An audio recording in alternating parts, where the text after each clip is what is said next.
What's up guys, gimana kabar kalian? Mimin doain semoga sehat selalu ya. Buat para rebahaners sejati, masih banyak yang nonton tapi belum subrek channel ini. Jadi Mimin Cerita Horror Movie ID mau ingetin, jangan lupa untuk like, subrek channel ini, dan nyalakan notifikasinya agar kita tetap terhubung dengan alur cerita film horor di sini. Oke, tanpa berlama-lama lagi, kita langsung OTW ke dalam alur ceritanya. Check it out guys. Ana adalah seorang single parent dengan 2 orang anak.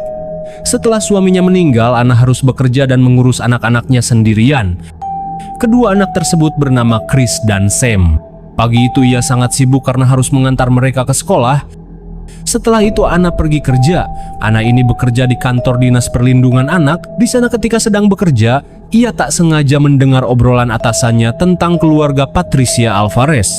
Atasan Ana menjelaskan bahwa ada laporan dari guru sekolah kalau sudah beberapa hari ini kedua anak Patricia tak masuk sekolah. Mendengar itu, Ana lalu mengajukan diri untuk menangani kasus tersebut karena dia ternyata mengenal dekat wanita bernama Patricia. Sorenya, Ana dan salah satu anggota polisi datang ke rumah Patricia, tapi ketika Patricia membuka pintu, Ana terkejut melihat keadaannya yang sangat tertekan. Patricia terlihat seperti tak ingin menerima tamu sama sekali. Setelah dijelaskan, akhirnya Patricia memperbolehkan Ana masuk seorang diri. Di dalam rumah, Ana merasa bingung waktu melihat ada banyak sekali lilin. Ketika Ana bertanya apa yang sebenarnya terjadi, Patricia terlihat ketakutan, seakan-akan ada sesuatu yang sedang mengawasi dan mengancamnya. Ana kemudian berkeliling sendirian mencari keberadaan kedua anak Patricia di rumah itu, hingga sampailah saat Ana menemukan satu pintu yang terkunci dari luar. Karena merasa curiga, dia lalu mendekati pintu tersebut dan mencoba memanggil-manggil nama kedua anak Patricia. Tak lama kemudian, Patricia datang lalu dengan panik. Dia menyuruh Ana untuk segera pergi dari sana, tapi Ana menolak sambil memaksa Patricia membuka pintu itu sekarang juga.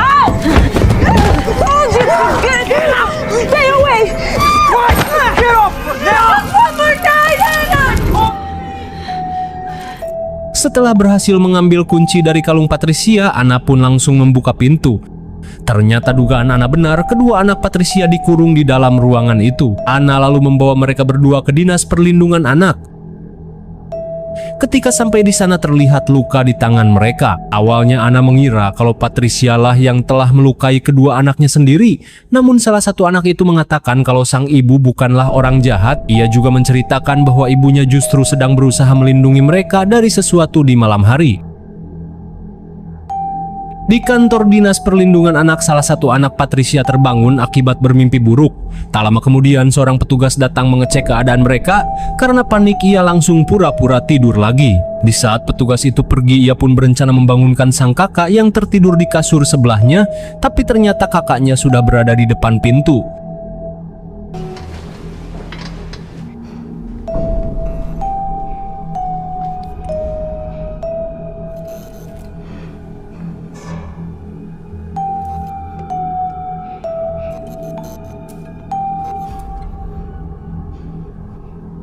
Come back. What are you doing?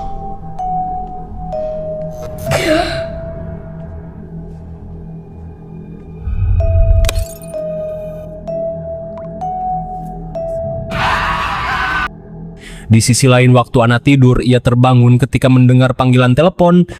Telepon tersebut adalah telepon dari polisi yang mengabarkan kalau kedua anak Patricia barusan ditemukan dalam keadaan telah meninggal akibat tenggelam di sungai. Mendengar itu, Ana sangat kaget dan segera pergi ke lokasi kejadian bersama 2 anaknya. Sesampainya di sana, ia menyuruh Chris dan Sam menunggu di mobil, sedangkan Ana pergi ke tempat mayat kedua anak Patricia berada. Di situ Ana berbicara dengan seorang polisi bernama Cooper. Di tengah obrolan mereka, tiba-tiba Patricia datang dan langsung berteriak histeris. Ia begitu terpukul sambil mengatakan kalau Ana lah penyebab kedua anaknya meninggal. Semua ini terjadi pasti gara-gara Ana membuka pintu ruangan tempat Patricia mengurung anak-anaknya kemarin. Hal itulah yang membuat jiwa kedua anaknya dibawa pergi oleh sesosok iblis menyeramkan bernama La Llorona. Karena penasaran dengan kejadian tersebut, Chris lalu pergi ke lokasi mayat di mana Patricia berada. Namun ketika Chris sedang melihat dari balik pagar, ia merasa seperti mendengar ada suara tangisan seseorang dari belakang.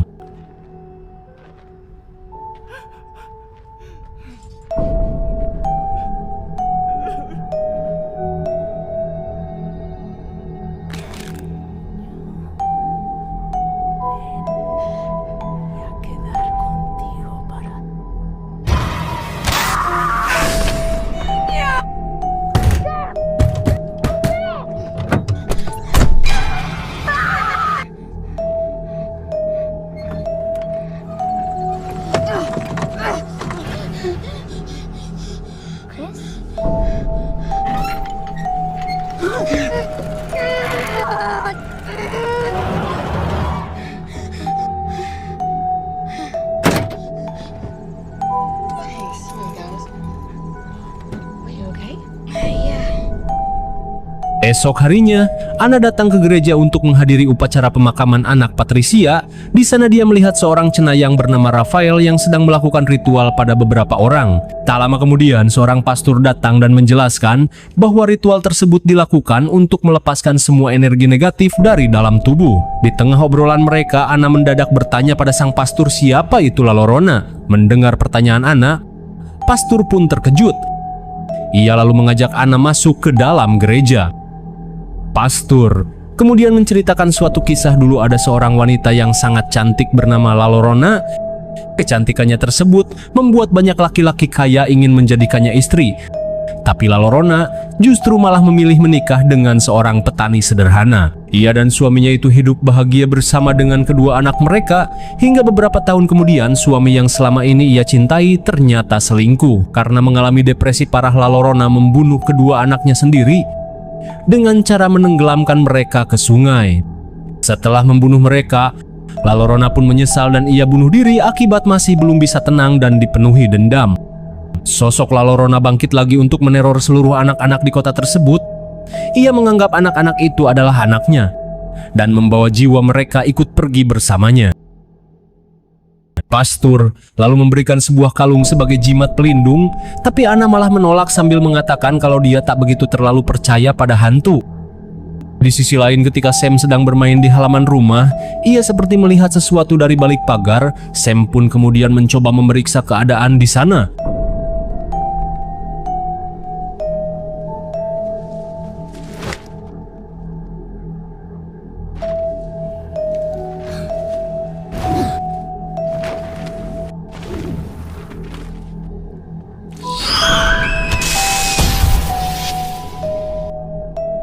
Sepulang dari gereja, Anna bingung kenapa Chris dan Sam entah ada di mana. Ia lalu pergi ke kamar Sam, tapi di situ Sam terlihat murung sambil melihat keluar jendela.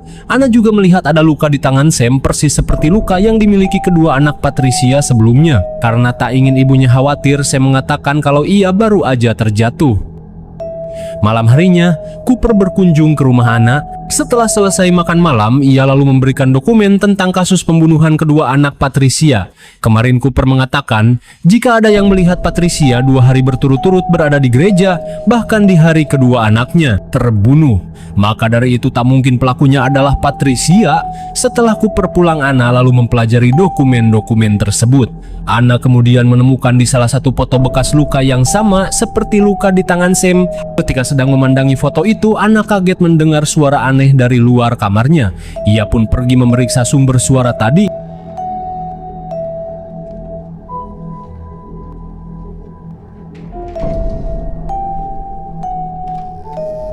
Chris. You okay, honey? Honey?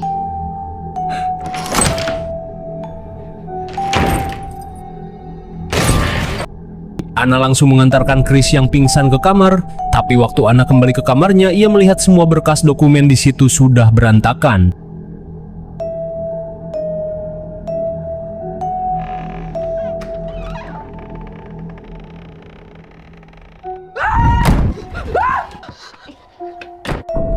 Esok harinya Anna pergi ke penjara untuk menemui Patricia di sana.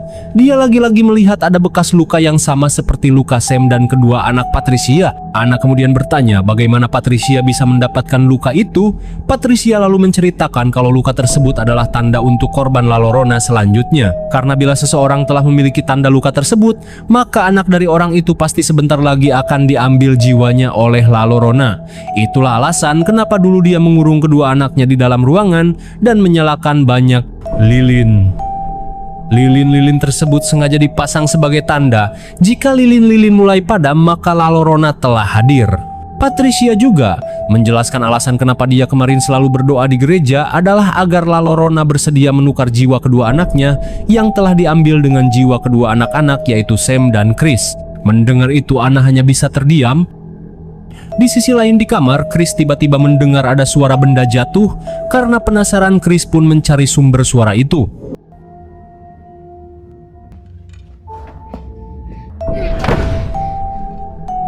Sam?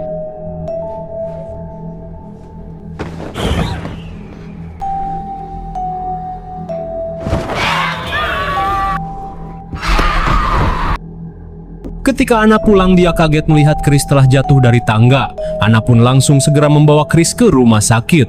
Di sana saat sedang diperiksa, dokter tak sengaja melihat bekas luka di tangan Chris. Dokter itu pun mengira kalau Anna lah yang telah memukuli Chris. Malam harinya Cooper datang bersama seorang detektif ke rumah Anna. Ternyata mereka berdua datang ke sana karena dokter yang memeriksa Chris tadi mengadukan Anna ke Dinas Perlindungan Anak. Detektif tersebut lalu menanyai Chris dan Sam tentang luka di tangan mereka, tapi mereka berdua tak menjawab sepatah kata pun.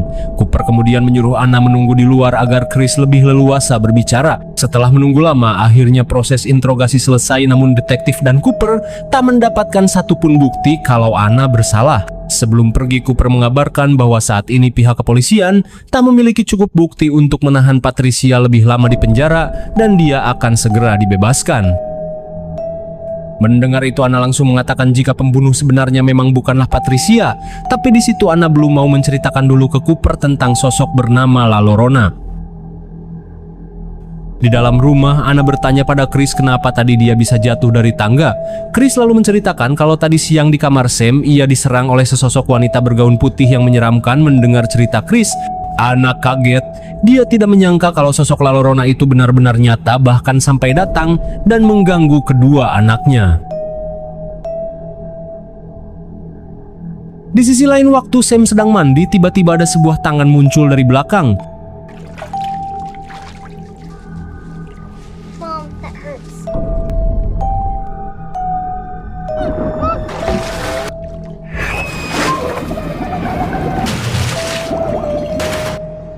Sam?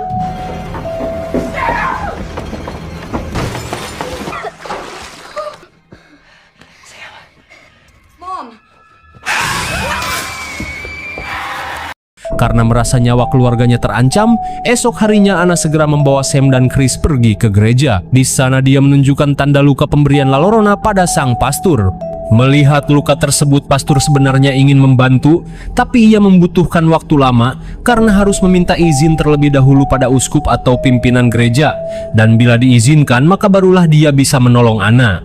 Agar lebih cepat, pastor tersebut lalu menyarankan Anna untuk meminta bantuan pada seorang cenayang bernama Raphael. Mendengar itu, Anna bergegas pergi menemui Raphael. Awalnya Raphael ingin membantu ia kemudian mengusir mereka, namun ketika Sam terus memohon, Raphael pun luluh dan akhirnya setuju. Setelah itu mereka semua pun pergi ke rumah Anna. Di sana satu persatu perlengkapan ritual pengusiran setan dipersiapkan.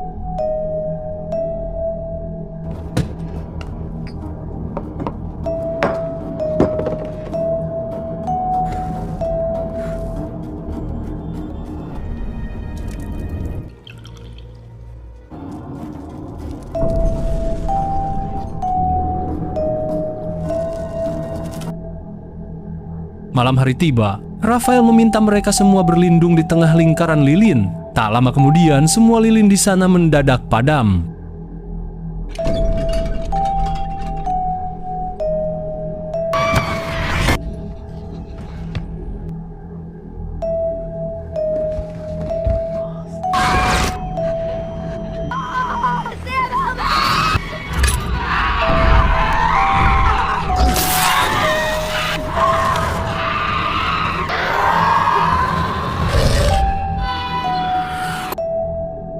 Setelah berhasil mengusir La Llorona keluar dan keadaan dirasa tenang, tiba-tiba pintu di belakang mereka terbuka sendiri.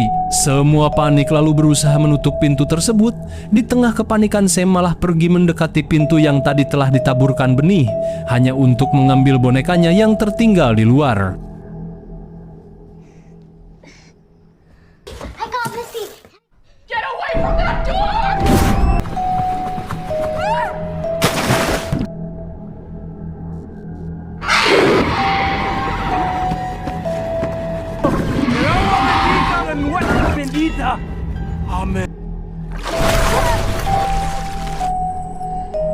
Ketika Sam telah berhasil diselamatkan, Anna merasa aneh karena Sam sedari tadi hanya diam. Melihat tingkah Sam itu pun Raphael sadar kalau La Llorona telah mengambil jiwa Sam. Raphael lalu terpaksa menyuruh Sam dan Chris bersembunyi di dalam lemari hingga matahari terbit. Kemudian Anna menunjukkan sebuah kalung yang tadi dia dapat ketika melawan La Llorona. Melihat kalung tersebut, Raphael pun menyuruh Anna menyimpannya. Setelah lama menunggu mendadak, mereka berdua mendengar suara teriakan Chris. Ternyata Patricia diam-diam datang ke sana untuk menculik Sam dan Chris. Please don't do this. Please. Give me back my boys! Come on.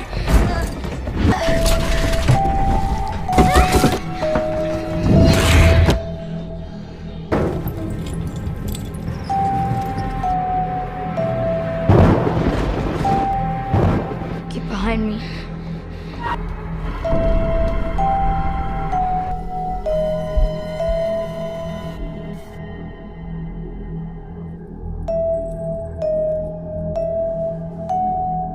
Di ruangan itu Anna terus-menerus berteriak memanggil nama kedua anaknya. Dari luar Patricia yang mendengar teriakan Anna.